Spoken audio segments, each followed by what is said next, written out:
Cách trồng bưởi thủy canh mà mọi người hỏi thật ra rất đơn giản. Chọn loại bưởi sa điền, hạt to và nhiều, rất thích hợp để trồng thủy canh. Lấy hạt ra, bóc bỏ lớp vỏ trắng bên ngoài, ngâm hạt trong nước 1 ngày. Đây là hạt sau khi đã ngâm nước. Tôi dùng khay nước để ủ nảy mầm. Nếu không có thì dùng khăn giấy ẩm để ủ cũng được.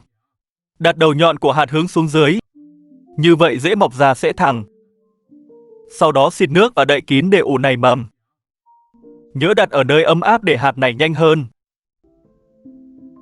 Khoảng 1 tuần là hạt bắt đầu ra rễ. Lấy ra rửa sạch. Chuẩn bị sẵn dụng cụ trồng thủy canh. Đặt hạt vào. Mực nước chỉ cần ngập phần rễ là được. Nhất định phải bóc bỏ hết vỏ ngoài của hạt. Để lộ phần màu xanh, như vậy hạt sẽ nảy mầm nhanh hơn. Sau đó chỉ cần thêm nước khi thấy cạn. Giai đoạn đầu không cần thay nước. Hạt phát triển rất nhanh.